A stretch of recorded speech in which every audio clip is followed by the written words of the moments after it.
Hello, it has been a while, but with the awesome release of Ahsoka on Disney Plus early on Tuesday, I have rounded up my Star Wars peeps. First, I've got Megan. Megan, how you doing? I am excellent. I'm excellent. Thank you. Awesome. Scott from Chicago is joining us. Hello, Andre, Hello, Megan, good Jesse. friend. And Hey. Jesse rounds out my dynamic core of Star Wars nerds. And I'm Andre. Hopefully everybody's watched Star Wars Ahsoka, because we are going to dive in. We're going to give you some brief thoughts. Did we like it? What do we rate it? But then we're going to go into spoiler territory. So maybe stay tuned for the first 5-10 minutes, but when we're going to get in depth, we are going to give you that spoiler warning.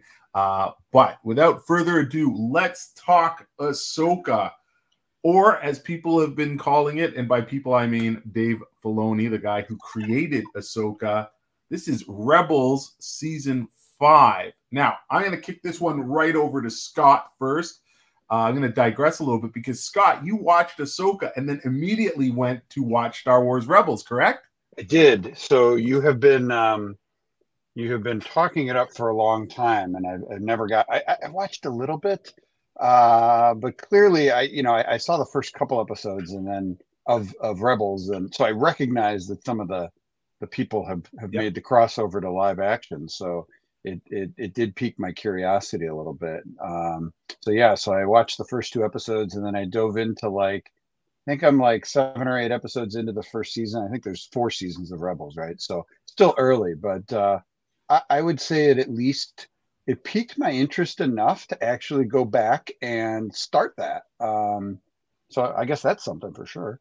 Yeah, that's pretty cool. I think it's awesome because I'm going to just put this out there. If you guys don't know me, if you've never watched any of our videos, I'm a huge Star Wars nerd. I love Star Wars, and Rebels to me is like the greatest thing since the original trilogy. So I have been talking up Rebels to absolutely everybody for years, and it's kind of exciting because this show, Ahsoka, is bringing people to Rebels, and for that I'm much appreciated. And I hope people who watch it will appreciate it too, because it's just awesome.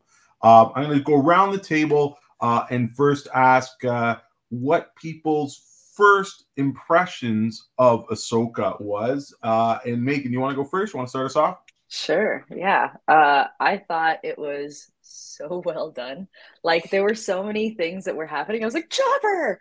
Or like when he was just doing a little hand thing, just so many things that if you watched Rebels, you were just like, yes, they're including it. Just so many nods to the original fandom if you had watched that stuff, and then if you didn't, it was just like, these are some really interesting characters. I think I'm going to be really engaged with this show, even though I know nothing about them. That's totally cool. I'm going to continue to watch. So I think it did a really good job of enticing new people, but also exciting old people, because we're old. So yes. Definitely. Jesse, how about you? First impressions? I really enjoyed it. I liked it from the opening. We saw the starship. That's a Star Wars thing. We saw the transitions, the wipes. We saw the music. It was amazing. It was Star Wars. It's everything Star Wars should be. Right on. And last but not least, Scott. Yeah, I actually really enjoyed it. Clearly enough to go back and watch another couple hours of the beginning of Rebels.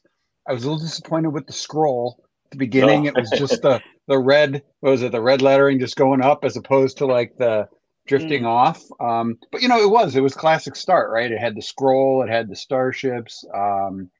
I liked these are characters that are relatively new to me, kind of as Megan said, and I hadn't really done Rebels. I was actually intrigued with the characters, and I liked the arcs over these first couple episodes. Similarly to those first couple episodes of Andor, where it kind of drew me in. Although I will say the middle of Andor kind of lost me a little bit and brought me back. But so, I enjoyed it quite a bit. That's awesome. That's so good to hear. So talking about Andor, bring that up. Perfect segue, Scott. You make this so easy, right? So far with Disney's Star Wars offerings, where would you guys rank Ahsoka compared to Obi-Wan, Mandalorian, Book of Boba Fett, and Andor? Oh, that's hard. Ooh. Jesse knows, so I'm going to start with Jesse. I'm going to go Mandalorian, number 1. Ahsoka, number 2, just because it's new. Wait to see Ahsoka a little bit more. Maybe it's going to be number 1. Yeah. What were the other ones? Book of Boba Fett's probably last. Andor, 3rd. And is that it? That's it.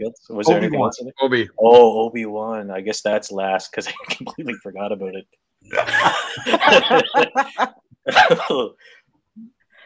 Oh, I do like Obi-Wan though. Obi-Wan's. This is so hard. 3rd. Just because of Obi-Wan. Yeah. Okay, Megan, what's your ranking? Yeah, I'd have to agree with Jesse. And the reason why I'm putting Ahsoka that high, even though it's only 2 episodes in, is because I'm so engaged with the characters, but that's because I love them from Rebels. I love these characters. So I'm excited. I'm really excited to see how this plays out. Cool. Scott. Yeah, I really enjoyed these first 2 episodes. I don't know where it's going. I really liked the sort of the spy thriller subterfuge of Andor. And again, it caught me, and there was a couple episodes that dipped, and then I slammed through the last 4 or 5 episodes of Andor. So that would probably be on top for me. I would put Mandalorian season 1 high too. And I don't want to go into too many spoilers for what people have watched, but the retcon between Boba Fett and season 2 of Mandalorian really just jarring. It just drove me. It ruined those 2. Well, the Vespas really ruined Boba Fett for me. If you've seen our earlier episodes, I think we mentioned that. And I thought they could have done better with Obi-Wan. I love Obi-Wan as a character. I love Ewan McGregor. That one was okay. It just, you knew where that story was going, and I think we talked about that too. So it's like they kind of got wedged in there, but I think they could have done a little bit more there. So to me, there's like a gap between, I think Andor, Ahsoka, Mandalorian season 1 would probably be my top 3, and then the other ones kind of lumped at the bottom. Yeah, that's so true. Wow, I don't know where I'm going to rank these because it almost feels like super personal for me, because I loved Rebels so much. I really feel I know these characters even more so than I know the original trilogy characters. And I've read tons of books and comics with them, but man, over the years, just watching and rewatching Rebels, and it's my happy show. If I watch something crappy, I'm gonna go watch an episode of Rebels to wash that out. So I know this is, hot take, but yeah, right out of the gate, I'm saying these first 2 episodes are better than almost all of the other stuff that they have done combined. But I have to follow it up in a ranking. So I'm going to go Ahsoka's first. I'm going to follow that by Mandalorian. I'm going to follow that by... Man, this is hard. It's really hard. So Andor, I don't know where to put Andor because it was beautiful. It was shot well, acted well, but it didn't feel like Star Wars to me, so I didn't finish it. But I also didn't finish Book of Boba Fett because that was just really, really bad. So I'm going to have to put Book of Boba Fett last because the production qualities of Andor were 4th. And as much as I disliked Obi-Wan, it had Ewan McGregor. So I think we're all on it. Ewan McGregor, he just gets the pass because it's Ewan McGregor, and Obi-Wan's cool. So he's right in the middle there. But so far, let's talk about Ahsoka. Visually, it's like they put a filter on. They took the cartoon and said, let's put a live action filter on that. Lothal looked legit like Lothal. I saw the Loth cats and I'm like, what? I want one. Can I go to the pet store and go and pick up one of these guys? Because it was just awesome. I think visually they nailed it. For an introduction, I almost don't understand why Disney put both episodes out because episode 1 had enough everything to make you want to come back for episode 2. You know, you had lightsaber fights, you had spaceships, you had, you know, you introduced the bad guys, you know, the plots on the roll. Like, it was like, what more do you need? Well, I was happy I got more, but it's almost like I thought, why are they giving us 2? Usually they give us 2 because the first one's not good enough to hook you. But I thought the first one was definitely a lot more solid than the second, but they were both pretty good. So let's talk about what we liked. What was our favorite part out of? Do you guys want to do both episodes together, or favorite part from each episode? I watched them back to back, so for me, they're just one long. I was gonna say it's like one big episode. One big episode. Okay, so yeah, let's do favorite part, and I'll start with Scott this time. I liked, like, I'll say this. You know, when you think of the original, and my bias is always, I am a very much a 4, 5, and 6 guy, and Andre, you have, you know, broken me out of that mold and shown me the other parts of this universe, which I enjoy greatly. But like, that's always like my core knowledge. So to see Luke go from like the wily, crazy, panicky kid in the first one to like the very calm Jedi in the third one is like such a cool transition. So like, for me, like that first scene where she's in that temple, or she pops out of that temple and there's the robot and she's like, us, you know, and then, sorry, spoilers maybe a little bit, but just sorry. We're on talking. Spoilers. Hey guys, we're going a little bit spoilers now. We've talked about full spoilers. If you haven't watched it, you might want to pause and come back. The calm, like, I just love that first scene. You know, dual wielding, like the calm of like, you could tell she's experienced, right? Like, and she knows she's fine. And just like that confidence, like that was just, that whole battle and that whole scene was just cool. It's kind of what I want out of a Jedi. Right on. Jesse, favorite moment. There were so many parallels to Rebels. Like you said, it was almost like we were rewatching another season of Rebels. Like, Scott, you can clear this up for me. The beginning of Rebels, we see Ezra flying through the city on the land speeder, right? So the exact same thing is what Sabine's doing. Right. And there's so many little Easter eggs in the thing. Like, Sabine's wearing Ezra's clothes. She's living in his house. She's going through his stuff. It's great. It's like season 5 of Rebels. Yeah. Megan, what's your favorite scene? Oh, man. So there were so many things, but I like the parts where it like builds the anticipation. So that part where she's about to fight the ship's escaping or whatever, and she like goes down into her stance with the 2 lightsabers. I'm like, oh, no. I was so hyped. It's on. Yeah. That, like, I legit got so hyped for that, and I was like, oh yeah, this could be good. This could be good. Yeah. And I like looked at her squat, and I was like, it's a good squat. It's a good form. She's badass, man. Yeah. She's badass. Yeah. She looks solid. This is gonna be good. Yeah. I gotta say that was probably my favorite moment, but for a couple of definitely the anticipation of a cool lightsaber battle, seeing another Inquisitor that we haven't met, but also just how it was very cool how they interposed Hera flying and then Chopper. So we got the full-on Chopper scene. We got a lightsaber scene. We got space battle. We're seeing Corellia. I think that scene, like, again, that was worth the price of admission. I think right there. I think they really, really they delivered. Like, that scene just delivered everything. And I think they put in the work, right? Like you talk about Ahsoka with the fighting style. Dave Filoni as Chopper, like, that was just animated Chopper, just perfect. Like him, looking through his thing, and then the dialogue between.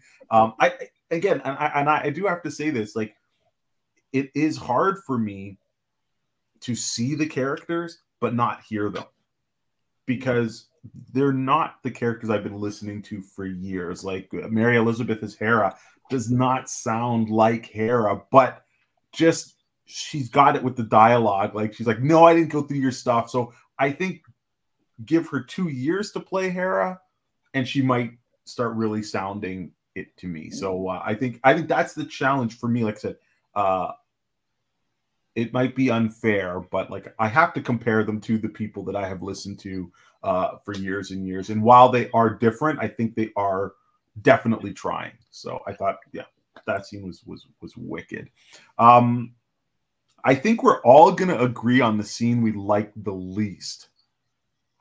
So I'm gonna give you guys a moment to think about that, and then I will say that I will start with this one. And if it isn't the moment you didn't like the least, then definitely let's add to it, because hey, not everything can be perfect.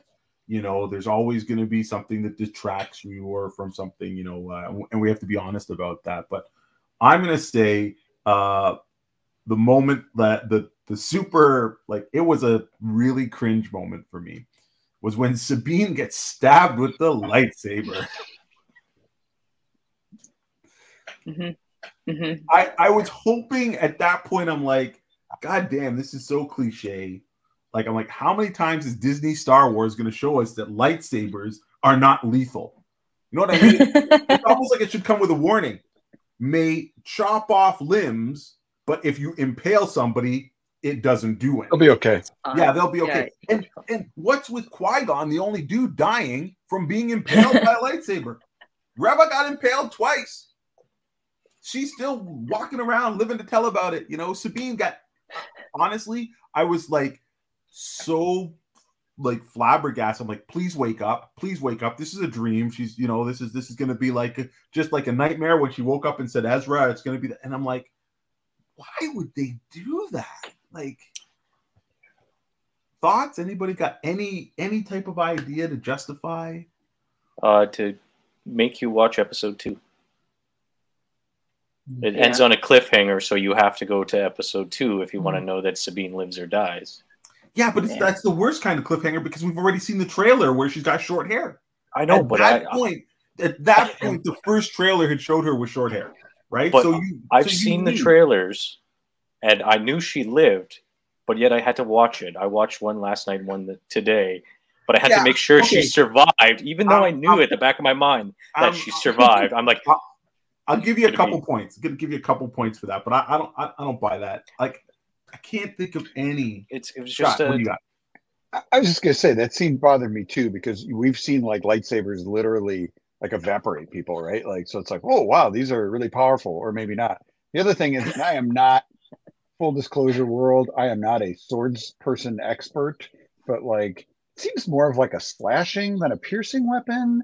Like, you see him slashed, and then why are we piercing with it? Like, or if you're gonna pierce, aren't you gonna slash and she's cut in half? Like, why just in and out? Like, why like a toothpick? Yeah, like, we're not fencing.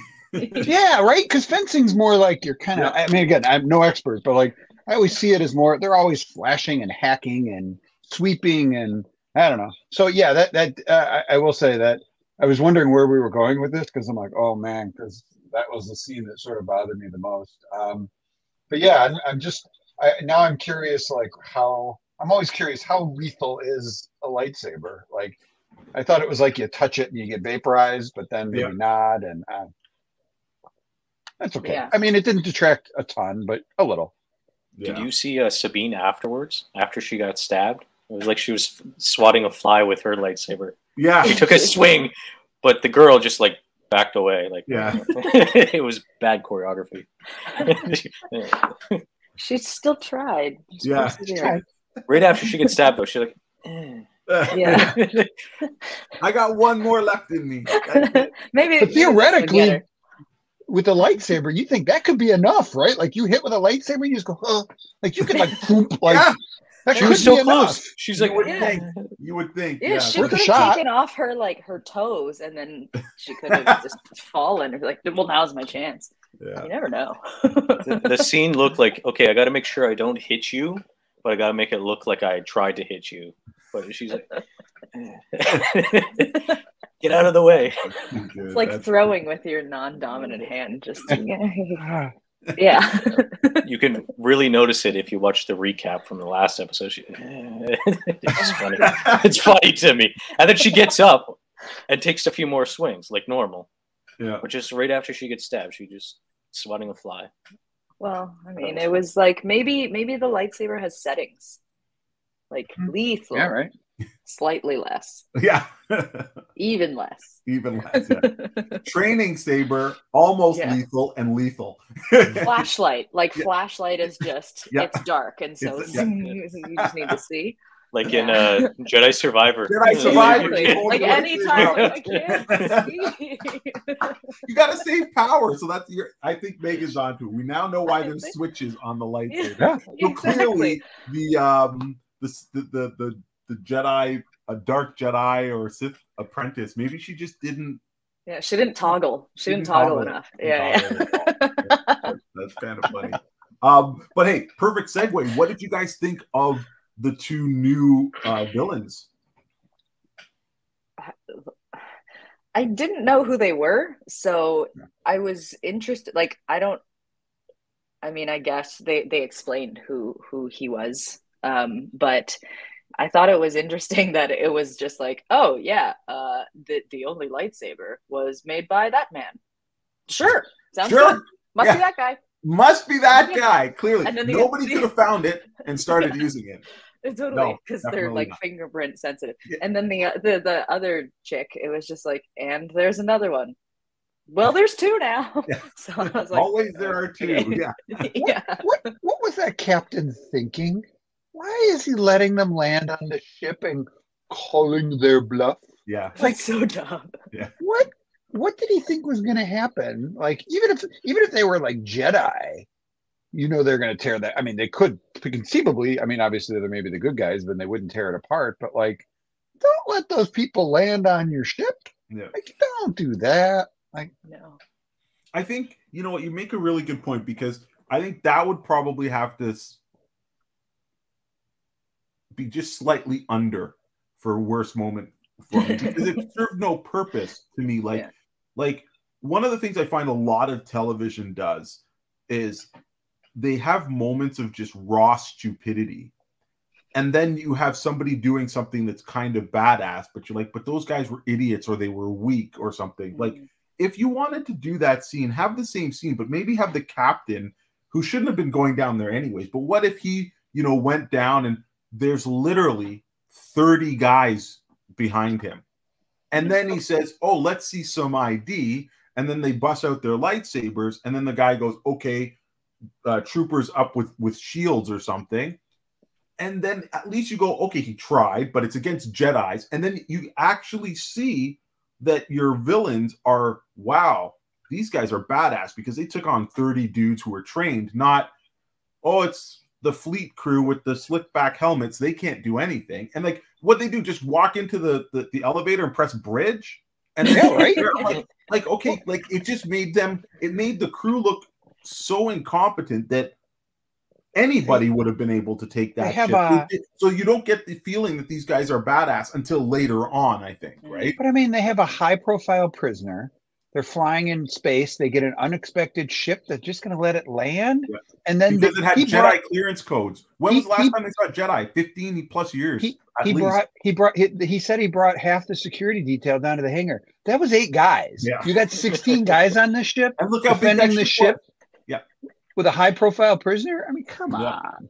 Well, again, I think we saw the same thing in was it season 3 or season 3 of The Mandalorian.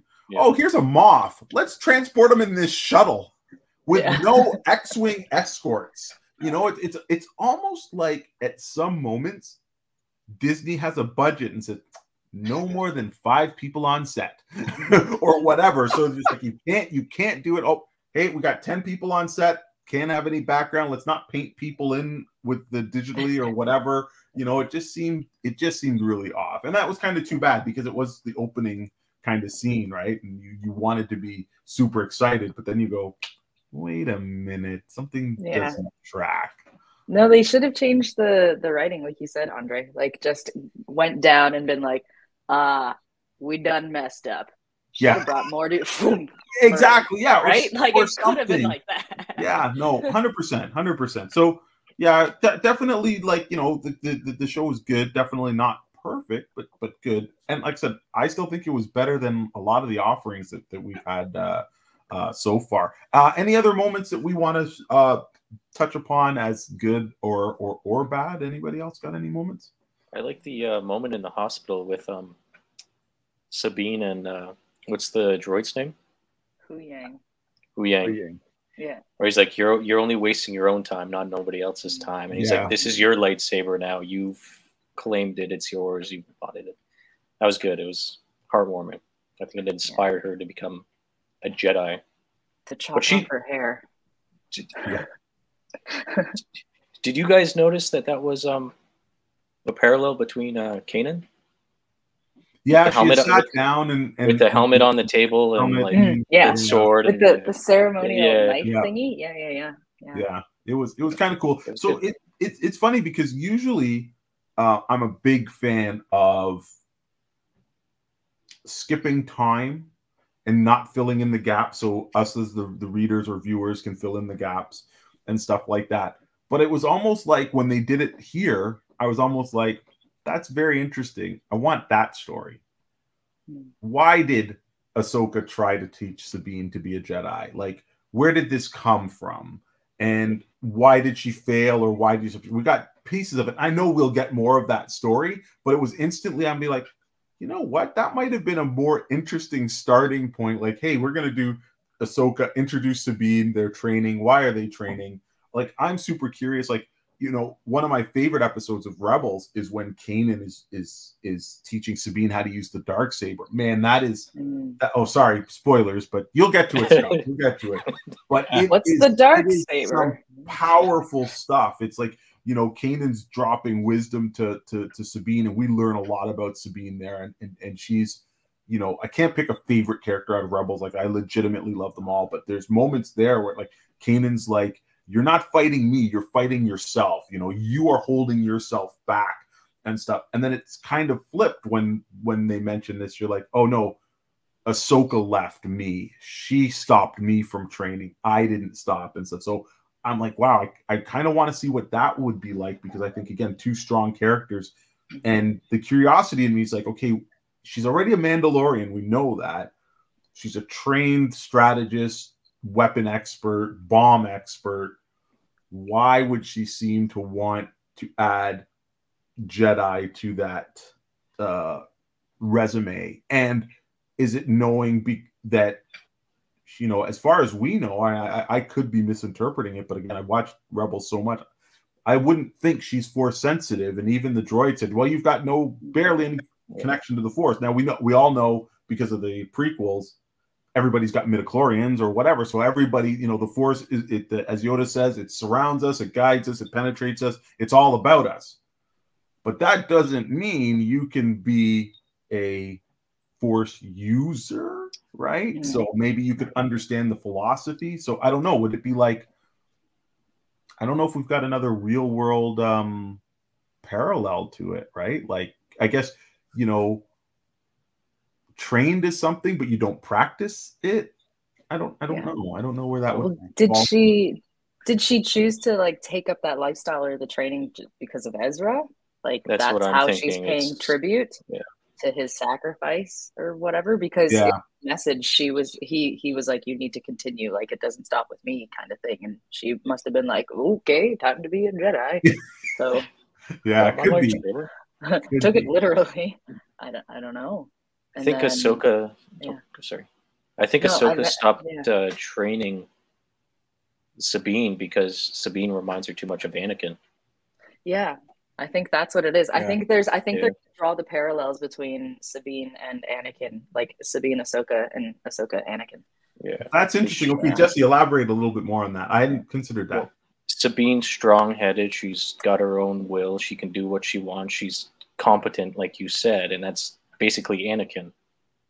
And Anakin trained Ahsoka, and he failed, so she's worried that she's going to fail Sabine. Wait, you said that Anakin failed in what point? Failed to train her, or failed to failed in his her emotions?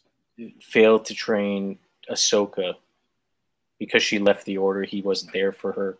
He didn't actually fail. It's just more of a emotional fail. He wasn't there for her when. That's interesting. Like I got to give you credit for. I wouldn't. I don't know if I would put it in that. Like I think the failure is more in the Jedi Order failed her than Anakin, did. But Anakin should have left with Ahsoka because he knew she was in the right. Yeah, he should have been like, "That's my Padawan. You're saying she's guilty. We both know she's not guilty. I trust her with my life. I'm leaving too." Well, that's where we have plot armor, and we knew that couldn't happen because we had the prequel. So, like, but he should have done it. 4, 5, or 6 coming up. Hey, this guy's got turned to Darth Vader.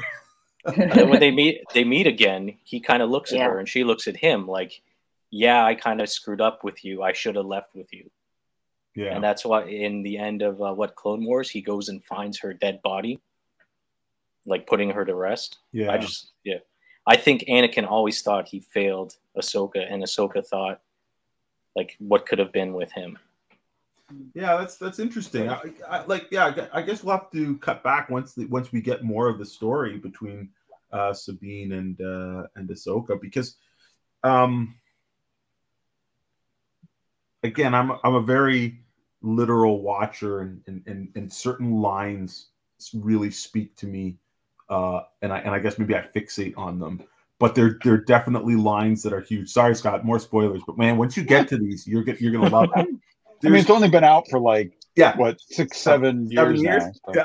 So. Yeah. So okay.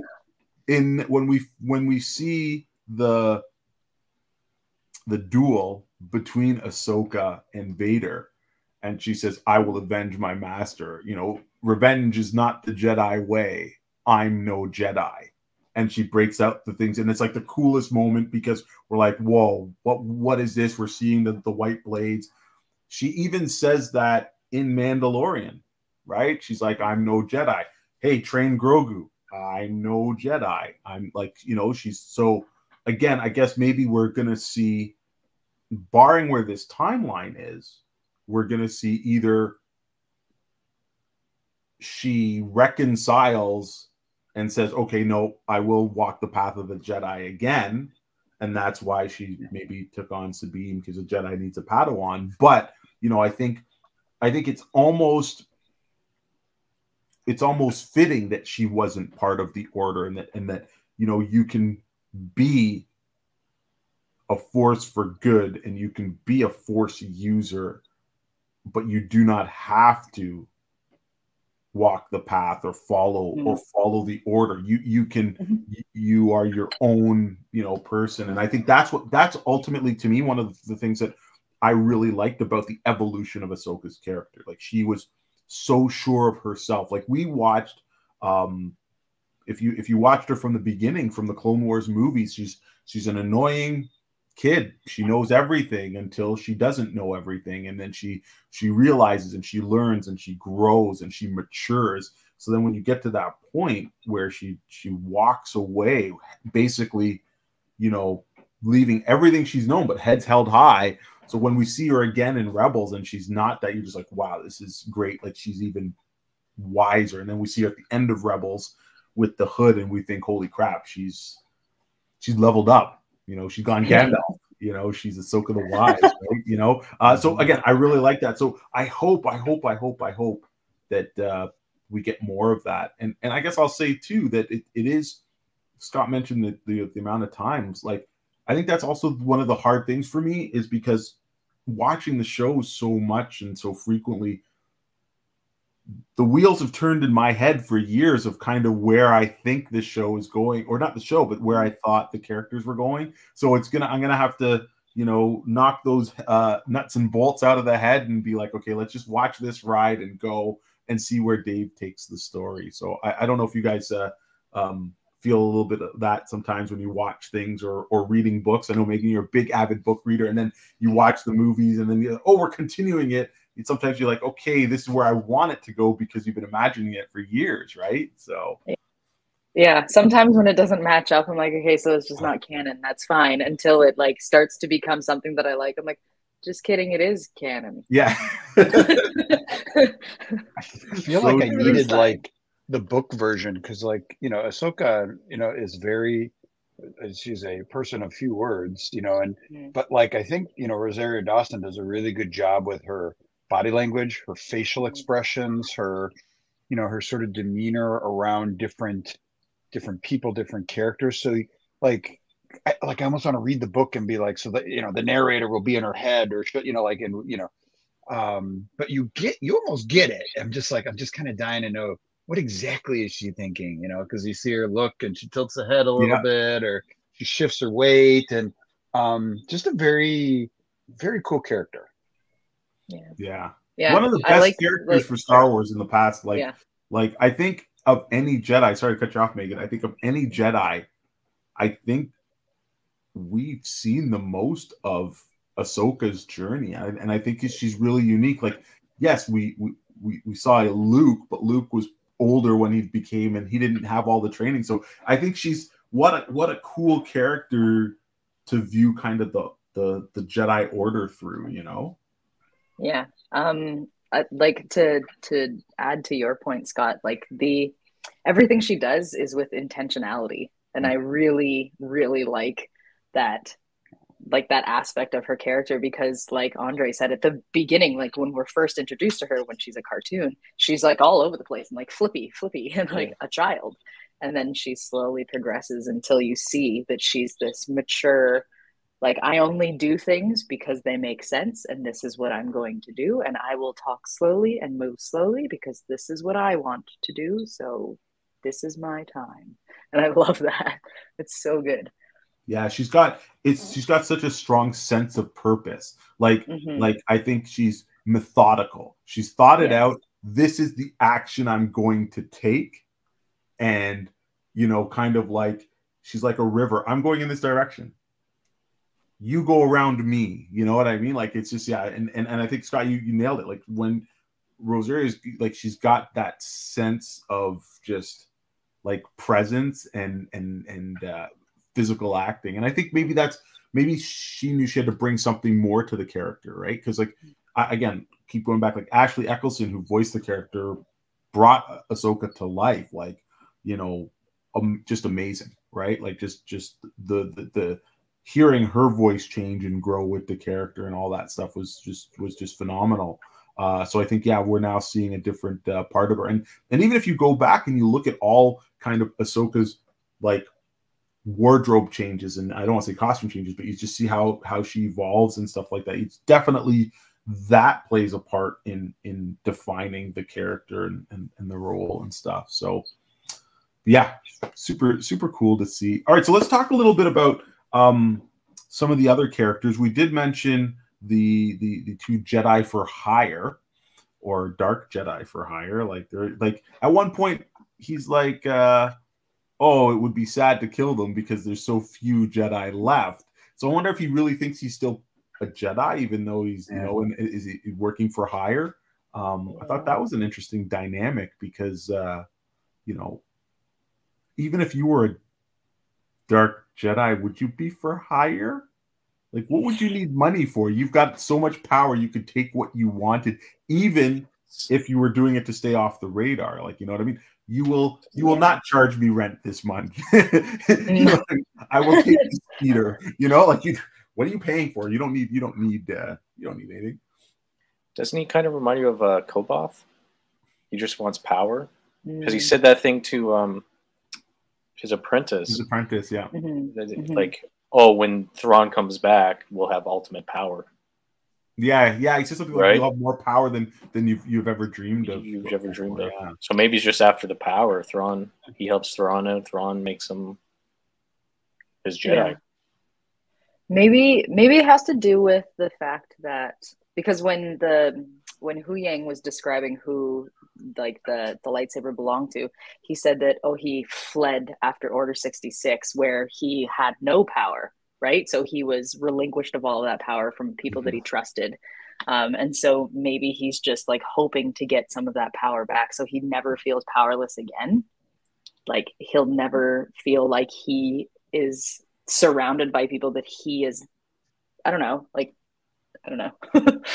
Yeah, no, definitely we have to see his motivations for sure come to light. But it's interesting once you start thinking and you see his apprentice, um, you know, definitely not I wouldn't say a full adult. I'd probably say maybe 20s at most. So if he's been training her since she was even a child, like that still puts him, he would have been active during the rebellion or whatever. So where was he? Like, why didn't the Inquisitors find him or whatever? A lot of possible stories potential with him. But I did like the relationship. I did like that she seemed to be just totally yes, master, like totally trusting and believing in him. And I kind of like that because that means that he's kind of worthy of that. Right. So I hope that she's not going to be a character that, you know, Sabine or Ahsoka will be like, oh, you've been trained by a bad guy. Come over to this side. We've got cookies. Like, I hope she believes in the, you know, like in what he was doing and stuff like that. Because there's nothing like, you know, there's nothing more than a character with conviction, whether it's bad or good. You know, just they stick to that beliefs and stuff like that. And I think like he's like, go here, and she's like, yep, I'm going over there, and stuff like that. So I really hope we do get some more of her too, because she's got some presence, some screen presence. She's looking a little bit I don't know, kind of horror, like kind of like just creepy. She's got a very creepy vibe. Totally. Yeah. So, she's Night Sistery. Yeah. She gives me the Night Sister vibe. Yeah. But speaking of Night Sister, holy crap. I didn't see that coming at all. Like, no. And I'm wondering if that, you know, do you guys think that's like maybe a trip? Like, do you think they wanted that she wasn't intended to be a Night Sister, and then they're like, oh, well, we kind of got to give her powers, so let's make her a Night Sister because that's what people know of. Because Jesse and Megan, we've played Fallen Order and Jedi Survivor, and we've seen the Night Sisters in Clone Wars and stuff like that. I can't wrap my head around a Night Sister that would work for the Empire. Right? Yeah. And then and not only that, it's almost like she was a corporate Night Sister. You're like, oh, I'm a Night Sister by day, or I'm not a Night Sister by night, but I'm this corporate, you know, imperial industrialist, right? So it's just like, Now again, I got that.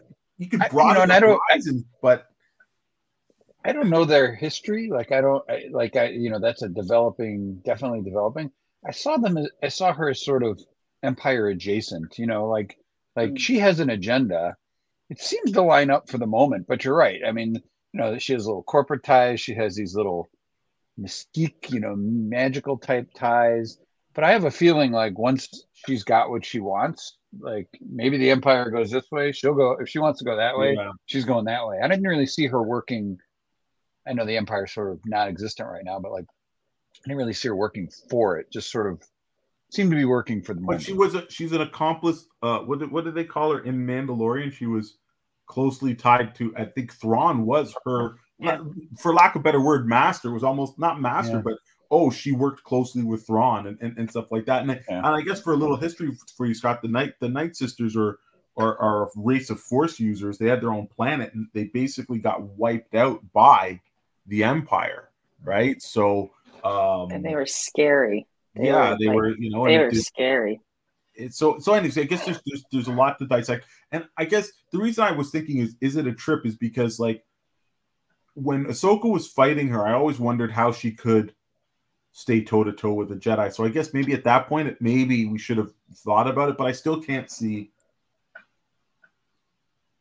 We didn't see her use any Night Sister-esque type of abilities, and Ahsoka was doing stuff to it. So maybe again, I believe Dave Filoni, he's long game. He probably had an idea, and maybe this was just the time to reveal it. But I thought that was a little bit.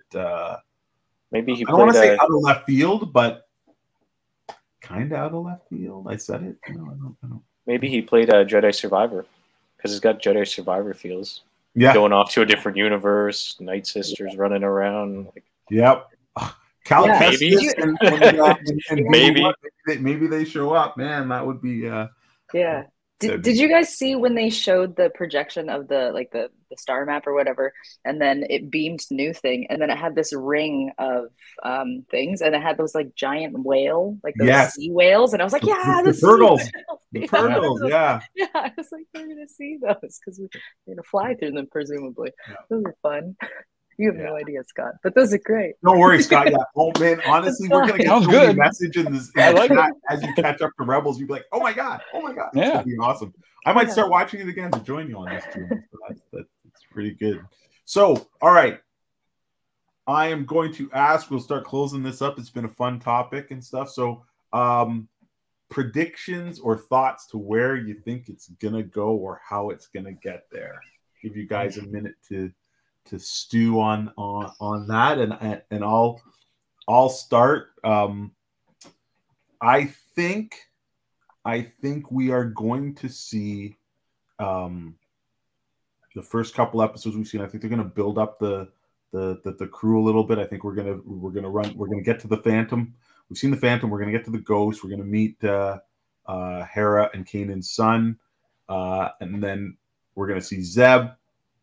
And we're going to start tracking, following the map, but I don't think it's going to ultimately lead to where the waypoint, the final point of that. I don't think we're going to get that. I think it's going to be building and laying some foundation stuff, and I don't think we're going to quite get a cliffhanger for the ending. But I think it's going to be written in such a way that it's going to lead into whatever we're going to go forward, whether that's season 2 or whether that's a movie. And I don't think they find Ezra this season. Who wants to go next?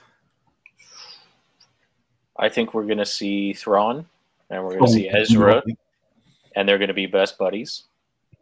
They're going to be living in the universe together. Enemy of my enemy is my friend, right? Yep. They're not going to know anybody else except each other. Thrawn and Ezra do have that mutual respect for each other. So, like, if they're off in the middle of nowhere together, they might team up. Yep. And we're probably going to see, I don't know, somebody else, another race. We're getting a Disney version of the Star Wars version of the Odd Couple. Is that what we're doing? Probably. Right, because they got that mutual respect for each other. Like the very ending, they said we'll die together, right? And they both go off into perilous space together. Like I don't know. I think there's going to be a twist there, and they're all going to race towards Ezra, and Ezra's going to be working with Thrawn, and they're going to be like, "Hey, buddy, what the hell?" Whoa. Right? Maybe, yeah. Interesting. Because nobody would see that coming, right? I guess. Like when I don't see Ezra leaving Thrawn because they both know each other. If they're on a universe where nobody else is there, they got to stick together, no? Yeah. To be honest with you, that's kind of how I always envisioned what had happened, is that they have to work together to survive, and then they both learn from each other, and then, you know, maybe like Ezra would have become that gray Jedi that everybody's always talking about. But I don't like Zeb and what was his name? Callus, yeah. But I don't see them doing that in this because, well, again, the trailers don't have to be what we see, but we do see a lot of Thrawn, unless those are flashbacks and stuff like that, right? But I think that idea, Jesse, I think that would have been just a wicked idea that they would have pursued had they not had to bring in everybody to this galaxy. Like, I think this would have been, hey, now that I'm taking my Rebels characters and we're going to go find Ezra in the unknown regions, and then there's no other. But where does they're not beholden to anything else? But I think this, where they've tied Ahsoka to Luke and to Grogu and to the Mandalorian and stuff. You know, I don't know if they would do that. I would love it. I would love a story like that. You know. But where does everybody go for the sequel trilogy? Like, we don't see anybody, so something must happen to everybody. Yeah, but that's also right. What, isn't it like 20 years technically from where they are? Well, Luke's a grandpa, so yeah. Din Djarin would be a grandpa. Baby Yoda would be a. It's also a big galaxy, and they're dangerous, and they're you know they could. But they would all have to come together for Palpatine. Like, Yeah, but if they were Ahsoka's alive, not gonna, lots of things that could have, you know, like, you know, but I think they're all going to be distracted somewhere else in the universe. Yeah, hanging out with Cal on they're gonna on Tandalore. Tandalore, yeah. Planet's so big. Yeah. Megan, what do you think? What are your thoughts or predictions for this? I mean, I think they're gonna like obviously explore Sabine's character more, and I think one of the main exciting parts is when she I think she's gonna somehow use the dark saber. I don't know how, but who knows? That would be cool because freaking cool. Maybe she gets to rebuild. Oh, you're right. Yeah. I think this takes place before Mandalorian season 3, so the darksaber is still in one piece. Yeah, like that would be sick if she could just like, and then she has to, I don't know, because she kind of knows how to use it, but maybe she has to relearn how to not fight against herself, and you know, but I feel like it's gonna end with like, we finally found you, and then he turns around and it's Thrawn, and like Ezra's chilling over there, and he's just like, hey man, how's it going? What's up, guys? Cool. All right, Scott, any thoughts and predictions? How many episodes total 8. are there?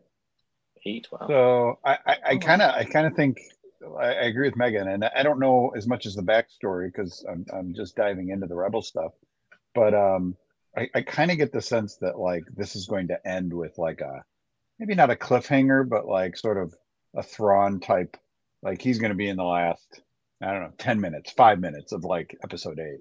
And really all I need between now and episode 8 is like 5.5 more episodes of dual wielding lightsabers. I'm actually totally okay with that. Yeah. and maybe that Inquisitor, I don't know if you guys caught his name. Jesse, did you catch his name in the? Oh, did he have a name? I thought it was the girl at first. I was like, wait, she doesn't have an Inquisitor lightsaber. Yeah, no, I think it's they called him Merrick. Yes, so, Star Killer. They did call him Merrick. Galen Merrick. So it could be Star Killer. Oh. How cool would that be? Sam Witworth? Is that? Didn't I tell you yesterday? Sam Witworth's going to show up somehow because he just shows up in all Star Wars. Yeah, so it's got to be him. It's got to be him. So that's awesome. Well, all right. Listen, guys, thank you so much for talking Ahsoka with me, and thank you for tuning in and listening to us, shall we say, I guess, gush and ooze about the show. Hopefully, if you watched it, you enjoyed it too. Let us know in the comments below. And if you haven't watched it, what is stopping you from watching it? Make sure you do like Scott and watch some Star Wars Rebels. And keep checking us back here because I think we're probably going to do a couple more of these. All right. May the Force be with you and have a great night, everyone.